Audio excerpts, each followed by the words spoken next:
Hi everyone, আমি Siladitya sir. আমি আজ আরেকটি নতুন ভিডিও নিয়ে এলাম। আজ আমরা যেটা করব ক্লাস 10-এর আয়তঘন। তো আয়তঘনের আজকে আমরা শর্ট কোশ্চেন টাইপ অর্থাৎ এমসিকিউ টাইপ কোশ্চেনগুলো সলভ করব। ঠিক মাধ্যমিকে যেরকম কোশ্চেনগুলো এমসিকিউতে আমরা দেখতে পাই সেই কোশ্চেনগুলো আমরা আজকে সলভ করব। ঠিক আছে, তাই বেশি কথা নেই, আমি ভিডিওটা বেশি বড় করব না, আমরা শর্ট কোশ্চেনগুলো সলভ করব, তার সাথে ফুল কনসেপ্টও আমরা নেব। ক্লিয়ার? শুরু করছি। আর তোমাদের যদি অবশ্যই ভিডিওটা ভালো লেগে থাকে তোমরা কিন্তু লাইক কমেন্ট শেয়ার অবশ্যই করে দিও। ওকে, শুরু করছি। First question,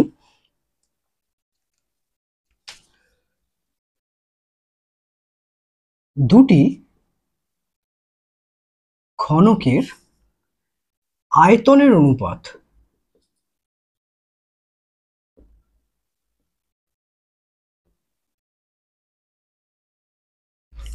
one is to 27 হলে ঘনক দুটির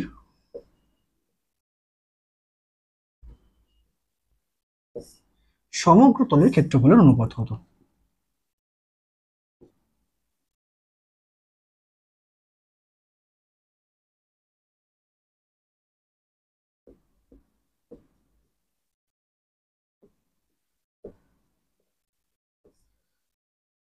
তো এই অঙ্কটা আমরা সলভ করব। তো আমরা ফার্স্ট অফ অল আমাকে যেটা জানতে হবে সেটা হচ্ছে ঘনকের আয়তনের ক্ষেত্র ফর্মুলা। ঘনকের আয়তন কি হয়? বাহু টু দি পাওয়ার 3 অর্থাৎ side two the power 3, side cube, বাহু কিউব। তাহলে আমরা ধরে নেব, ধরি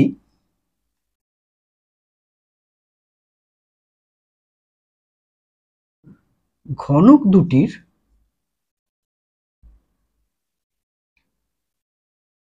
বাহুর দৈর্ঘ্য যথাক্রমে A1 একক ও A2 একক। ওকে, তাহলে আমরা কি লিখতে পারি? যেহেতু আয়তন অনুপাত 1:27, তাহলে আমরা লিখতে পারি so therefore A1 cube is to A2 cube that is equal to 1:27। এটা বলে দেওয়া আছে কারণ দুটো ঘনকের আয়তনের অনুপাত দেওয়া আছে। তো এটা ফার্স্ট ঘনকের আয়তন, এটা হচ্ছে দ্বিতীয় ঘনক অর্থাৎ দ্বিতীয় কিউবের ভলিউম। তো ratio of the volume of two cube is 1:27। তো আমরা সেটাকে লিখলাম। তাহলে আমরা এখান থেকে কি লিখতে পারি?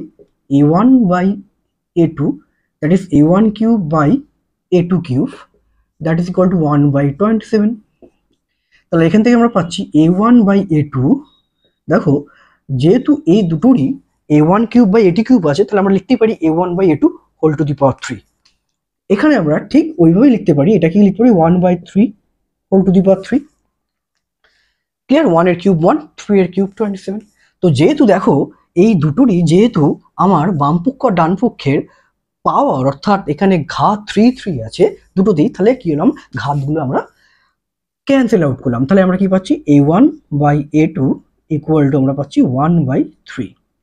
এবার আমাকে, তাহলে আমরা কি পেলাম? তাদের বাহুর অনুপাত পেয়ে গেলাম 1:3, কিন্তু চেয়েছে কি সমগ্র তলের ক্ষেত্রফলের অনুপাত। এবার আমাকে জানতে হবে যে ঘনকের সমগ্র তলের ক্ষেত্রফল কি হয়। ঘনকের সমগ্র তলের ক্ষেত্রফল হয় 6s², অর্থাৎ ঘনকের কটা তল থেকে? 6টা তল, প্রত্যেকটা তল বর্গাকার। বর্গাকার কোনো ক্ষেত্রের ক্ষেত্রফল কি হয়? বাহু স্কোয়ার, দ্যাট ইজ A², এবং তার 6টা তল আছে মানে 6s²। তাহলে তাই জন্য আমরা এটা কি করলাম? A1 বাই A2 তার হোল স্কোয়ার করলাম। তাহলে এদিকে আমরা তারও স্কোয়ার করলাম। এদিকে লিখবে উভয় দিকে বর্গ করে পাই। তাহলে এখান থেকে আমরা পাচ্ছি A1 square by A2 square that is equal to 1/9। এবার যেহেতু একটা ঘনকের সমগ্রতলের ক্ষেত্রফল 6s² হয়, তাহলে আমরা এটাও 6 দিয়ে গুণ করবো, নিচেও 6 দিয়ে গুণ করবো। তাহলে কি পেয়ে গেলাম? উপরের ঘনকটার সমগ্রতলের ক্ষেত্রফল আর নিচেও 6 দিয়ে গুণ করা মানে নিচেও ঘনকটার সমগ্রতলের ক্ষেত্রফল বেরিয়ে যাবে। কিন্তু উপর নিচে 6 দিয়ে গুণ করার ফলে কিন্তু এটা আমার কি রইলো? এটা আমার ইকুইভ্যালেন্ট ফ্র্যাকশন হিসেবেই থাকলো, অর্থাৎ সমতুল্য ভগ্নাংশ হিসেবেই কিন্তু থাকলো। আর সমতুল্য ভগ্নাংশ মানে তার তো মান পাল্টায় না, সমতুল্য ভগ্নাংশের মান তো একই হয়। তাই আমরা এক্ষেত্রে 6, এটা হবে A2 square that is equal to 1/9। তার মানে দাঁড়ালো কি 6a1 square is to 6a2 square equal to 1:9। এটাই অ্যান্সার। অর্থাৎ আমার ক্ষেত্রফলের অনুপাত কত বেরোলো, তার মানে সমতলের ক্ষেত্রফলের অনুপাত বেরোচ্ছে 1:9। ক্লিয়ার? দেখে নাও।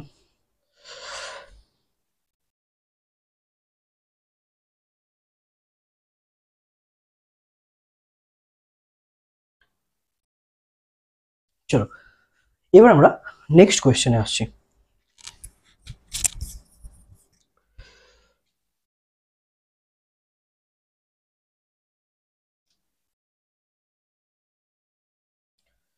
নেক্সট কোয়েশ্চেন,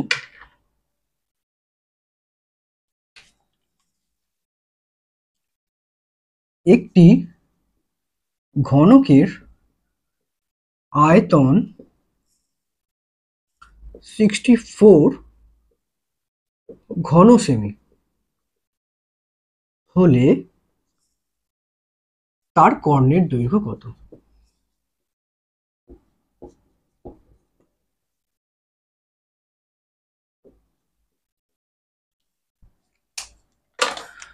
তো আমরা এইমাত্র শিখলাম কি ঘনকের আয়তন কি হয়, এ কিউব, অর্থাৎ বাহু কিউব। তাহলে আমার এক্ষেত্রে কিন্তু আমাকে আয়তন যেহেতু বলেছে তার কিন্তু বাহুটা বার করতে হবে, তাই আমাকে বাহুটা ধরে নিতে হবে। বা তুমি এখান থেকে এটাও করতে পারো যে অতএব ঘনকটির একটি বাহুর দৈর্ঘ্য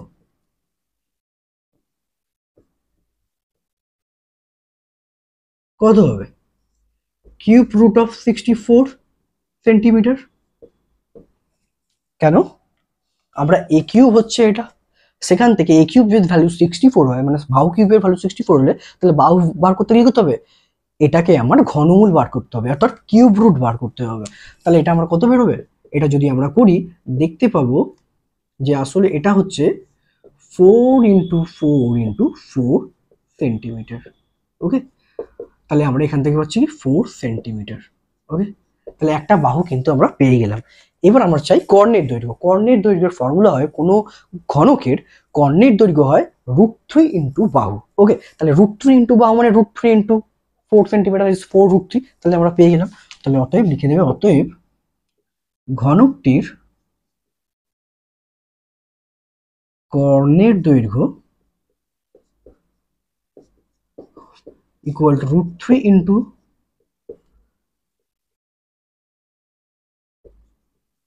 বাহু একক, তার মানে হলো √3 into 4 centimetre. So that is 4√3 semi. Answer এটাই। তো আমরা দ্বিতীয় অঙ্কটা ঠিক করে ফেললাম। তো আমাদের কিন্তু কিছু পার্টিকুলার ফর্মুলা না মনে থাকলে কিন্তু আমরা কিন্তু এই অঙ্কগুলো কিন্তু সলভ করতে পারবো না। তো আমরা এটা হচ্ছে কর্ণের দৈর্ঘ্য √3 ইন্টু বাহু, √3 ইন্টু বাহু। তাহলে আমরা এইভাবে সেকেন্ড কোশ্চেনটা আমরা সলভ করলাম। ক্লিয়ার?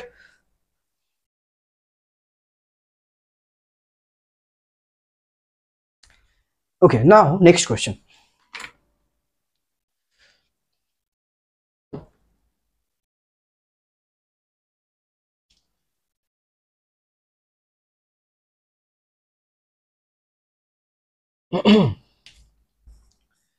বলছে 2√6 সেমি বাহু বিশিষ্ট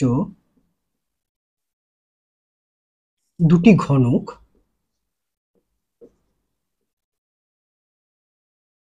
পাশাপাশি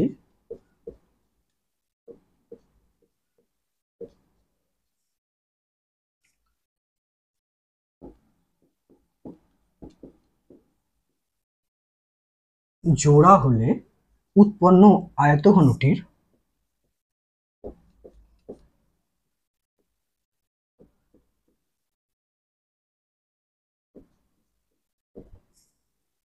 কর্ণের দৈর্ঘ্য কত হবে?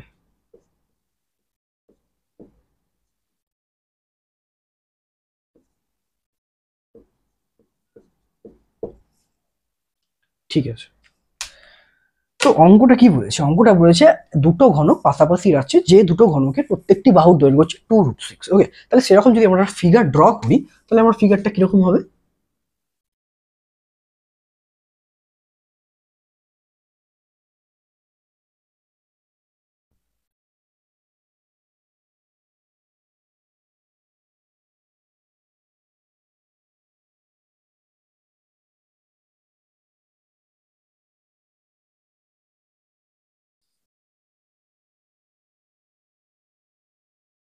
তো দেখো এখানে আমি কিন্তু আসলে দুটো ঘনক পাশাপাশি এখানে ছবিতে এঁকেছি।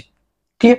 তো দেখো এখানে কিন্তু এইটা কত, 2√6, আর এটাও কিন্তু 2√6। ওকে, তাহলে দুটো ঘনককে পাশাপাশি রাখার ফলে এটা কি হচ্ছে, একটা কিউবয়েড হচ্ছে, এটা কি একটা আয়তঘন হচ্ছে। আয়তঘন মানে কি, যার দৈর্ঘ্য প্রস্থ উচ্চতা কিন্তু ভিন্ন। তাই তাহলে এখানে দৈর্ঘ্য কত হলো, নতুন যে আয়তঘন তৈরি হলো তার দৈর্ঘ্য কত হলো, 2√6 প্লাস 2√6, দ্যাট ইজ 4√6। তাহলে আমরা লিখবো উৎপন্ন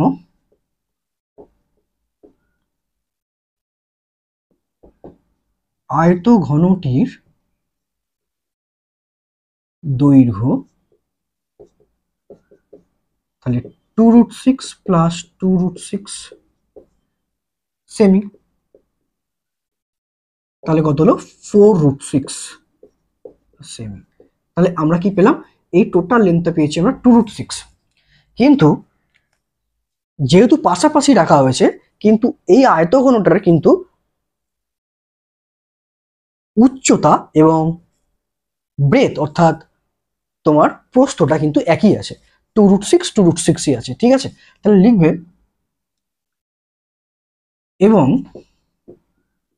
প্রস্থ 2√6 সেমি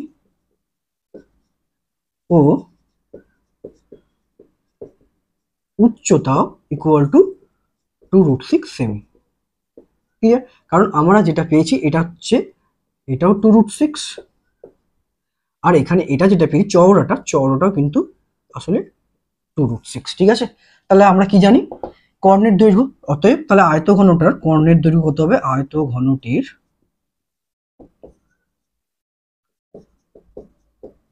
কর্ণের দৈর্ঘ্য, এবং আয়তঘনের কর্ণের দৈর্ঘ্যর ফর্মুলাটা কি, √ওভার length square plus breadth square plus height square একক, অর্থাৎ √ওভার দৈর্ঘ্য স্কোয়ার প্লাস প্রস্থ স্কোয়ার প্লাস উচ্চতা স্কোয়ার। ক্লিয়ার? তাহলে আমরা এখানে বসিয়ে দেবো ভ্যালুগুলো। তাহলে এটা আমরা কি পাচ্ছি, 2√6, দৈর্ঘ্য কত বেরিয়েছে 4√6, অর্থাৎ 4√6 হোল স্কোয়ার প্লাস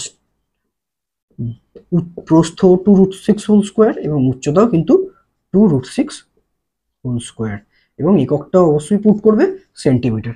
তাহলে 4√6 হোল স্কোয়ার মানে কত হয়, √6 স্কোয়ার মানে 6, 4 স্কোয়ার মানে 16, তাহলে 6 × 16 = 96। তাহলে এটা আমরা লিখছি 96। এটা হবে 2 স্কোয়ার 4, √6 এর কথা 6, 4 6 24, প্লাস এখানে আমরা হচ্ছে 24 সেন্টিমিটার। তাহলে এটা কত হচ্ছে আমার, 96 plus 24 plus 24, 96 plus 24 plus 24,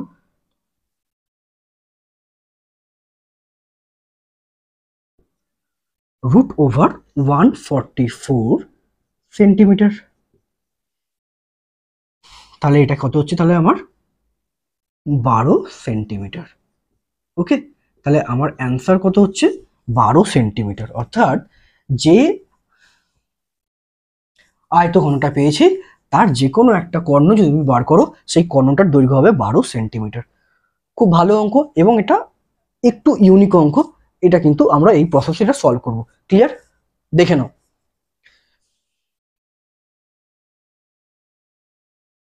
next question আমরা যাচ্ছি।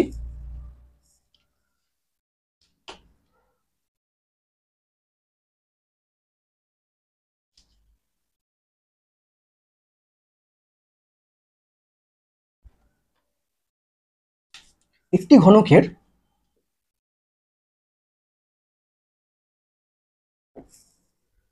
সমগ্র তলের ক্ষেত্রফল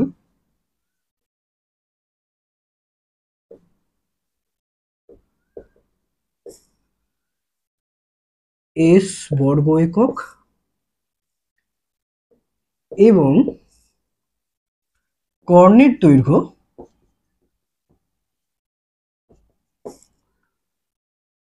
ডি একক হলে এস ও ডি এর মধ্যে সম্পর্ক।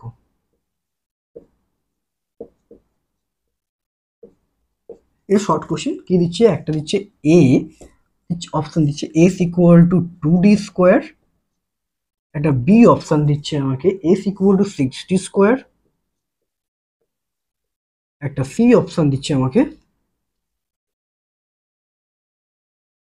3s equal to 7d, and the option number last option is cube equal to d square. এটা আমাকে দিয়েছে। ঠিক আছে, তো এক্ষেত্রে প্রথম কথা হচ্ছে আমাকে কিন্তু যেহেতু সমগ্রতলের ক্ষেত্রফল এবং কর্ণের দৈর্ঘ্য ডি হলে তো সবই আমাকে যা দেওয়া আছে একটা কিন্তু বর্গ, এই ঘনকটার আগে আমাকে ধরতে নিতে হবে একটা বাহুর দৈর্ঘ্য ধরে নিতে হবে। ঠিক আছে, তাহলে আমরা ধরে নিই, ধরি ঘনকটির একটি বাহুর দৈর্ঘ্য লেন্থ অফ ওয়ান সাইড আমরা ধরে নিচ্ছি এ একক। ঠিক আছে, তাহলে আমরা সমগ্রতলের ক্ষেত্রফল কত হবে, so therefore S equal two কি হয় 6s স্কোয়ার। ওকে, কারণ সমগ্রতলের ক্ষেত্রফল হয় কি ছটা তলের ক্ষেত্রফলের সমষ্টি, প্রত্যেকটি ঘেরের ক্ষেত্রফল কত হবে স্কোয়ার, ছটা তল মানে 6 ইন্টু স্কোয়ার। ঠিক আছে, এটা আমরা একটা রিলেশন পেলাম। আর কি পাচ্ছি, ডি যেটা কর্ণের দৈর্ঘ্য, কর্ণের দৈর্ঘ্য কি হয় √3 ইন্টু এ, তাহলে এই দুটো আমরা রিলেশন পেয়েছি। ঠিক আছে, আমরা এখান থেকে লিখতেই পারি ডি ইকুয়াল টু, যেতে তাহলে এখান থেকে আমরা ডি স্কোয়ার যদি করি তাহলে কি হবে √3 ইন্টু এ তার হোল স্কোয়ার। আমরা জাস্ট এটাকে উভয় দিকে বর্গ করলাম, সেটা আমরা এখানে লিখে দিলাম, উভয় দিকে স্কোয়ারিং বোথ সাইড, উভয় দিকে বর্গ করে পাই। তাহলে এখান থেকে কি পাচ্ছি আমরা D square equal to that is 3 √3 square মানে 3 ইন্টু এ স্কোয়ার, এটা আমরা পাচ্ছি। ঠিক আছে, এবার বোথ সাইড আমি দুদিকে দুই দিয়ে গুণ করছি, তাহলে আমরা কি পাবো 2 into D square equal two 6 square. কি করলাম, উভয় দিকে 2 দিয়ে গুণ করে পাই, উভয় দিকে 2 দিয়ে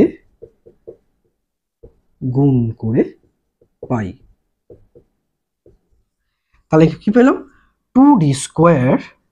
দেখো কেন আমি এটাকে আনলাম 2 দিয়ে গুণ, কেন আমরা যদি 2 দিয়ে গুণ করে 6x স্কোয়ার হয়ে যায়, 6x স্কোয়ার কি দ্যাট ইজ সমগ্রতলের ক্ষেত্রফল, দ্যাট ইজ এস। আমরা তাহলে এখানে ভ্যালুটা পুট করবো এস, তাহলে এটা আমরা পেয়ে গেলাম। তাহলে দেখো সম্পর্ক কোনটা হলো, therefore S equal to 2d square, the option number A is the right option.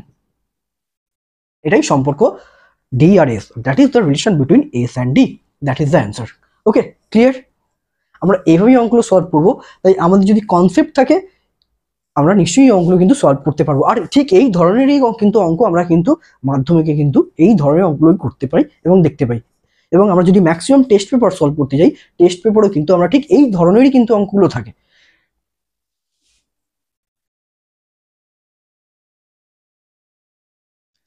Next question আমরা চলে যাচ্ছি।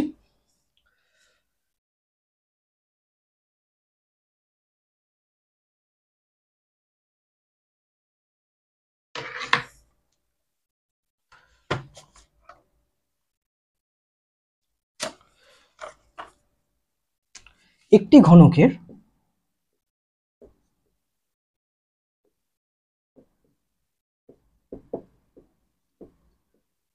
ধারগুলির সমষ্টি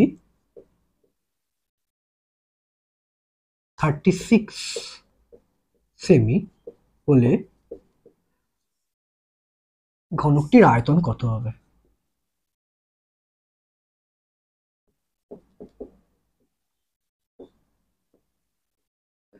তো কি দেয়া আছে না, sum of the edges of a cube is 36 centimetre, so then find the volume of that cube. তো এই ধরনের অঙ্কটা কি করবো, তাহলে ধার মানে কি, তাহলে আসলে ধার মানে এখানে বলা হচ্ছে ঘনকের প্রত্যেকটি বাহু, তাহলে ঘনকের ধার অর্থাৎ যে কোনো ঘনক বা আয়ত ঘনক যদি দেখো ছবি এঁকে তার ধার সংখ্যা হয় 12টি। ঠিক আছে, তাহলে 12টা ধারের সমষ্টি কিন্তু আমার এখানে 36, তাহলে একটা ধারের সমষ্টি কত হবে 12 দিয়ে ডিভাইড করো, তাহলে একটা ধার মানে কি একটা বাহুর দৈর্ঘ্য আমরা কিন্তু পেয়ে যাবো। আমাদের বাহুর দৈর্ঘ্য পেয়ে যাবো মানে কিন্তু আয়তন পেয়ে যাবো, মানে কি বাহু কিউব করতে হবে। তাহলে আমরা সলভ করি, তাহলে লিখতে হবে ঘনকের মোট ধার সংখ্যা equal to 12। ঠিক আছে, তাহলে মোট ধার সংখ্যা, তাহলে মোট ধার সব 12টি ধারের সমষ্টি যদি 36 হয়, তাহলে আমার একটা ধারের কত হবে? অতএব ঘনকটির একটি ধারের দৈর্ঘ্য, ঘনকটির একটি ধারের দৈর্ঘ্য, দ্যাট ইজ 36/12 সেন্টিমিটার, 3 সেন্টিমিটার। ওকে, আমরা 3 সেন্টিমিটার পেয়ে গেলাম। তাহলে আমরা এক কথা এবার ঘনকটির আয়তন বার করে দিই। অতএব ঘনকটির আয়তন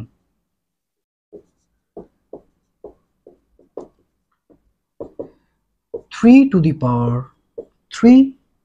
ঘন সেমি। এককটাও যেন আমরা ঠিকঠাক দিই, কেন আমরা জানি যে আয়তনের একক সবসময় ঘন একক হয়। তাহলে এখানে ঘন সেমি হবে 3 × 3 × 3, দ্যাট ইজ 27 ঘন সেমি।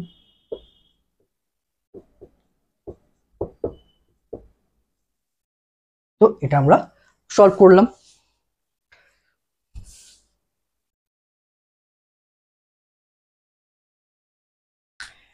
ওকে,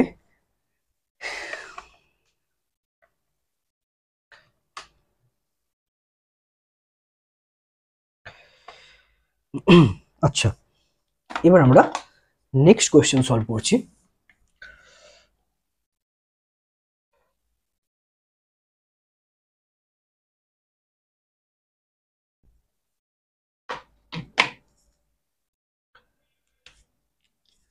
ঘনকাকৃতি একটি ঘরে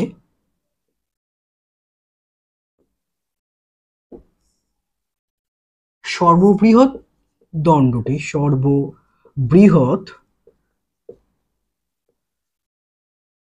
দণ্ডটির দৈর্ঘ্য 4√3 মিটার। ওকে, 4√3 মিটার। তাহলে বলছে ঘরের মেঝের ক্ষেত্রফল কত হবে?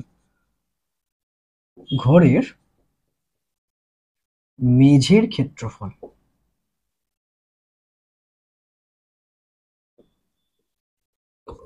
তো হবে, তো একটা ঘনকাকৃতি ঘর, তো একটা ঘনকাকৃতি ঘরে সব থেকে যে বৃহৎ দণ্ডটি রাখা যাবে সেটা কি বরাবর রাখা যাবে? অ্যালং ইটস ডায়াগোনাল, অর্থাৎ কর্ণ বরাবর। তুমি যদি লেন্থ, ব্রেথ আর হাইট যাই বলো, দৈর্ঘ্য, প্রস্থ, উচ্চতা, যেহেতু ঘনক এটা তাই সমান হবে, তাই তুমি এটাকে দৈর্ঘ্য বরাবর, বস্তু বরাবর, উচ্চতা বরাবর রাখো। তার থেকেও সব থেকে তুমি যদি কর্ণ বরাবর রাখো, মানে মনে রাখতে হবে তোমাকে যে কোনো একটি ঘনক হোক বা কোনো একটি আয়ত ঘন হোক, তার মধ্যে তুমি সর্ববৃহৎ যে দণ্ডটা রাখতে পারবে সেটা হচ্ছে তার কর্ণ বরাবর, সেটাই সব থেকে কিন্তু বৃহত্তম দৈর্ঘ্য হবে।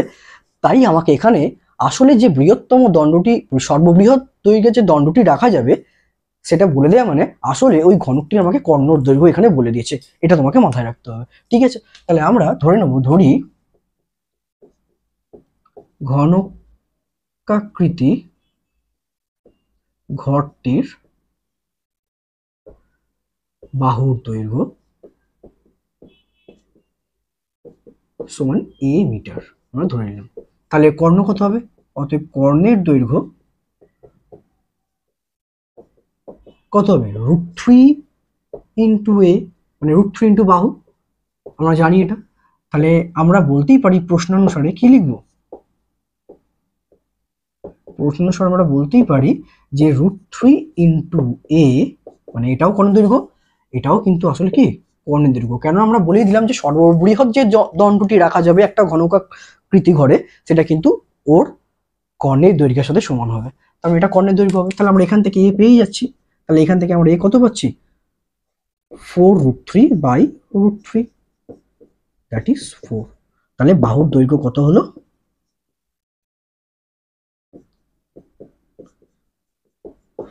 4 সেন্টিমিটার। ওকে, এবার তোমাকে চেয়েছে কি ঘরটার মেঝের ক্ষেত্রফল, কিন্তু যেহেতু এটা ঘনক তাই দৈর্ঘ্য যা, প্রস্থ তাই, উচ্চতায় তাই, তাহলে নিশ্চয়ই তার মেঝেটা কি হবে? বর্গাকার হবে। আর বর্গক্ষেত্রের ক্ষেত্রফল কত হয়? বাহু স্কোয়ার, দ্যাট ইজ 4 স্কোয়ার। তাহলে আমরা লিখবো অতএব ঘরটির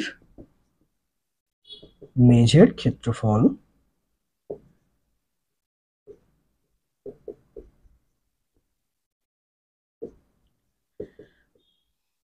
4 × 4, দ্যাট ইজ বাহু ইন্টু বাহু বর্গ সেমি। এককটা আমাদের ক্ষেত্রফলে কি হয়, বর্গ সেমি হয়। তাহলে 4 × 4 তাহলে কত হলো, 16 বর্গ সেমি। এটা আমাদের অ্যান্সার হয়ে গেল।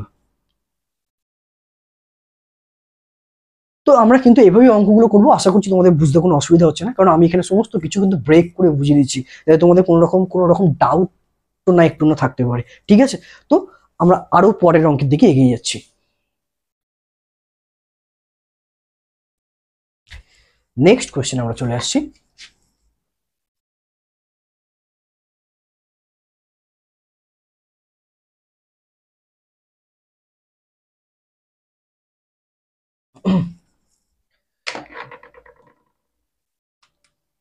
তো এই কোশ্চেনটা স্টুডেন্টরা কিন্তু অনেকেই ভুল করে, এটা ছোট্ট কোশ্চেন, কিন্তু অনেকেই সেটা কিন্তু তারা জানে, জেনে বুঝেও ভুল করে, কিন্তু জিনিসটা খুব ছোট্ট।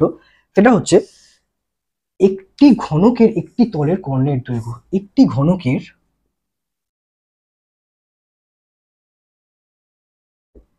একটি তলের কর্ণের দৈর্ঘ্য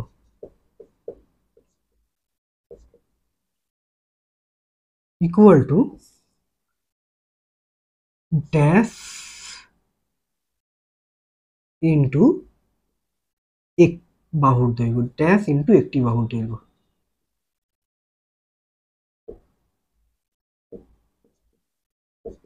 আচ্ছা, এই অঙ্কটা কিন্তু অনেকে লেখে কি √3 × একটি বাহু, কেন আমরা সবাই জানি যে ঘনকের কর্ণের দৈর্ঘ্য কি হয়, √3 × একটি বাহু দৈর্ঘ্য, কিন্তু এখানে কিন্তু √3 হবে না। কেন, কোশ্চেনটা যদি আমরা ভালো করে পড়ি, বলেছে একটি তলের, এটা কিন্তু ঘনকের কর্ণের দৈর্ঘ্য বলেনি, এখানে কিন্তু বলা আছে একটি তল।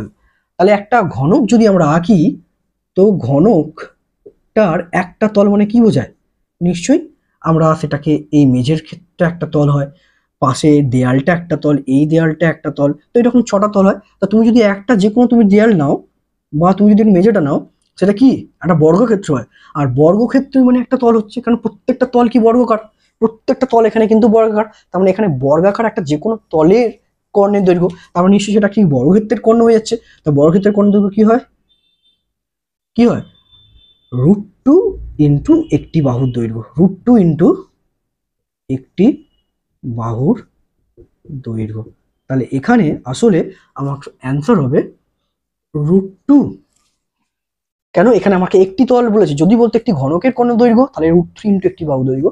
যেহেতু একটি তল বলেছে, প্রত্যেকটা তল যেহেতু বর্গাকার, তো বর্গক্ষেত্রের কিন্তু কর্ণের দৈর্ঘ্য হবে কিন্তু √2 × একটি বাহুর দৈর্ঘ্য, এটাই হয়।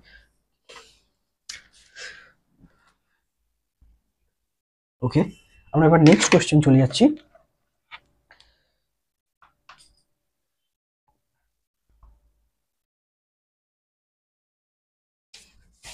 আবার একটা সহজ কোশ্চেন দিয়েছে, এটাও ঠিক এইভাবেই আমরা করব।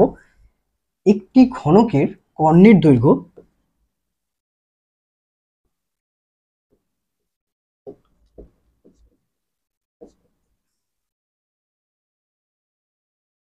x একক হলে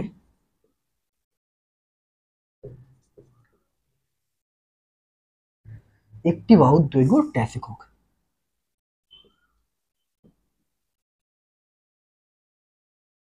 হলে একটি বাহুর দৈর্ঘ্য ইকুয়াল টু ড্যাশ একক। এটা তো খুবই সোজা। কেন আমাদের সোজা, এখানে ঘনকটির কর্ণের দৈর্ঘ্য বলে দিয়েছে। তো দেখো, কর্ণের দৈর্ঘ্য যখন বলে দিয়েছে এক্স একক, তাহলে তার একটা বাহু কি হবে, তো আমরা কি জানি আসলে, কর্ণের দৈর্ঘ্য ইকুয়াল টু কি হয়, ইকুয়াল টু হয় √3 × একটি বাহুর দৈর্ঘ্য।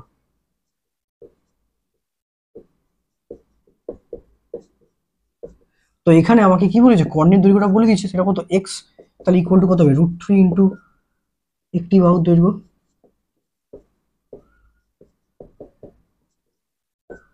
তাহলে ওখান থেকে আমরা পেয়ে যাচ্ছি কি, একটি বাহুর দৈর্ঘ্য,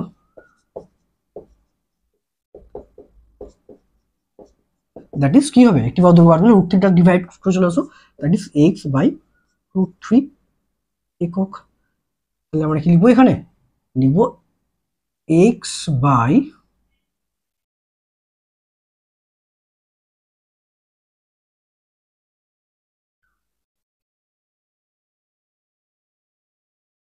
তাহলে আমরা এখানে লিখবো x/√3, অর্থাৎ এখানে কিন্তু অ্যান্সারটা হবে x/√3 একক।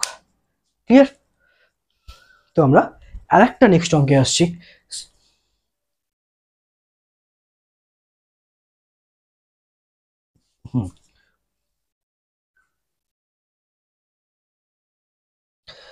আচ্ছা, এখানে যে অঙ্কটা আজকে করবো সেটাও কিন্তু খুব ইম্পর্টেন্ট অঙ্ক। এটা কিন্তু আমরা প্রায়শই কিন্তু টেস্ট পেপারে এবং মাধ্যমিকেও কিন্তু এই অঙ্কটা কিন্তু বেশ কয়েকবার আমি কিন্তু দেখেছি এবং আসে। তো আমরা আজকে এই অঙ্কটা একটু সলভ করবো।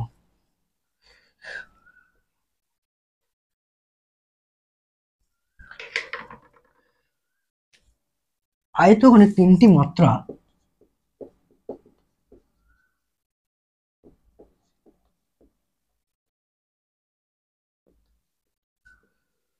যথাক্রমে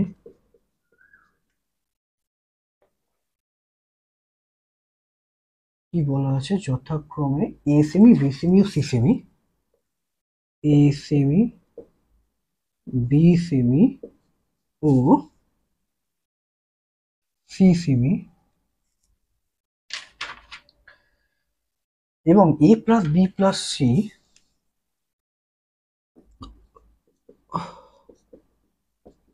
ইকুয়াল টু 25 ও 2 into AB plus BC, AB plus BC plus AC equal to 400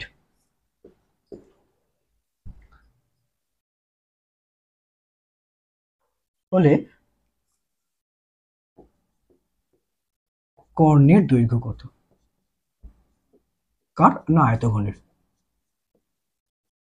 ওকে, এখানে কিন্তু যে তিনটে মাত্রা বলেছে, মাত্রা মানে আসলে কি, দৈর্ঘ্য, প্রস্থ আর উচ্চতা বলে দিয়েছে। আর দৈর্ঘ্য প্লাস প্রস্থ প্লাস উচ্চতা ইকুয়াল টু 25 বলে দিয়েছে। এবং 2 into AB plus BC plus AC সেটাও আমাকে 400 বলেছে, ফাইন্ড করতে বলছে কর্ণের দৈর্ঘ্য। ঠিক আছে,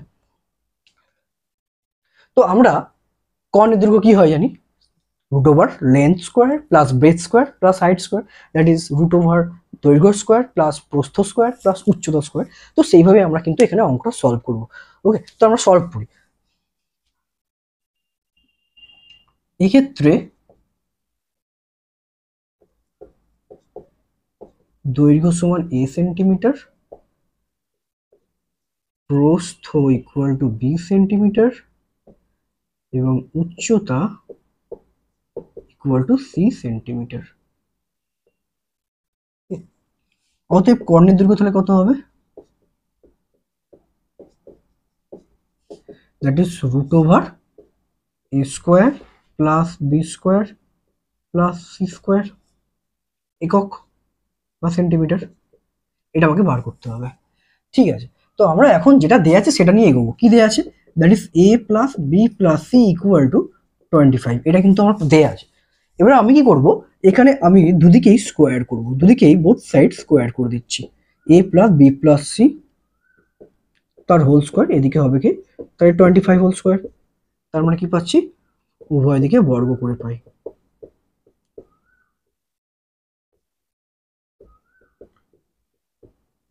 ঠিক আছে, তো আমরা কি জানি, a plus B plus C whole স্কোয়ারের ফর্মুলা অ্যাপ্লাই করবো। তাহলে আমাদের ফর্মুলা কি জানি, ফর্মুলা হয় a square plus B square plus C square plus 2ab plus 2bc plus 2ac।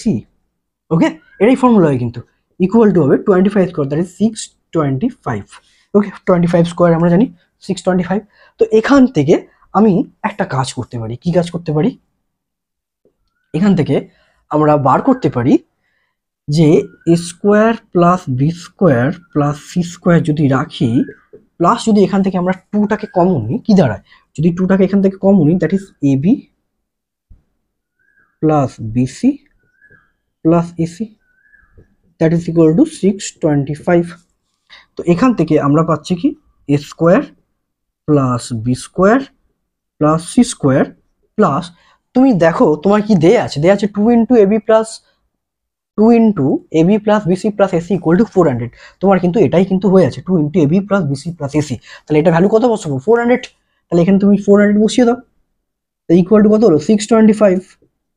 তাই এখান থেকে আমি কি পাচ্ছি, A square plus B square plus C square plus 400 ওদিকে চলে গেল, তাহলে এটা কত হবে 225। এইবার তুমি বোথ সাইড এবার স্কোয়ার রুট করে দাও, তাহলে স্কোয়ার রুট করলে কি পাবো, তাহলে আমি যদি স্কোয়ার রুট করি তাহলে A square plus B square plus C square that is equal to √225। এটাই কি কর্ণের দৈর্ঘ্য, অর্থাৎ √ওভার A square plus B square plus C square that is equal to 15। অতএব কর্ণের দৈর্ঘ্য আমরা কিন্তু বার করে দিয়ে ফেললাম। কর্ণের দৈর্ঘ্য কত, অতএব কর্ণের দৈর্ঘ্য ইকুয়াল টু 15 সেন্টিমিটার, এটাই অ্যান্সার। ওকে, তো আজ আপাতত আমি কিন্তু এই অঙ্কগুলোই করাচ্ছি। অনেকগুলো আমরা কিন্তু এখানে আজকে অঙ্ক সলভ করেছি এবং প্রত্যেকটা অঙ্কই কিন্তু আমরা করেছি ডিফারেন্ট ডিফারেন্ট, এবং প্রত্যেকটা অঙ্কই কিন্তু খুব মজার মজার শর্ট কোশ্চেন আমরা সলভ করলাম। এই ধরনের কিন্তু অঙ্কগুলি কিন্তু আমরা আসলে কিন্তু প্রায়শই যদি ঘনক অর্থাৎ কিউবেড চ্যাপ্টারের যদি অঙ্কগুলো করতে যাই, শর্ট কোশ্চেনে কিন্তু ঠিক এই ধরনের অঙ্কগুলোই কিন্তু থাকে, এবং এই অঙ্কগুলো সলভ করা মানে তোমার কিন্তু এমসিকিউ টাইপের প্রায় 90%-এর ওপর কোয়েশ্চেনগুলো কিন্তু কভার করে ফেলা হয়ে যায়। ঠিক আছে, তো আমি আবার আসছি পরের ভিডিওতে। তোমরা ততক্ষণ এই ভিডিওটি দেখো এবং দেখে নিশ্চয়ই উপকৃত হলে তোমরা কমেন্ট সেকশনে ইয়েস, আর যদি না ভালো লেগে থাকে কোনো অবশ্যই নো লিখতে পারো, কোনো অসুবিধা নেই। ওকে, চলো টাটা বাই।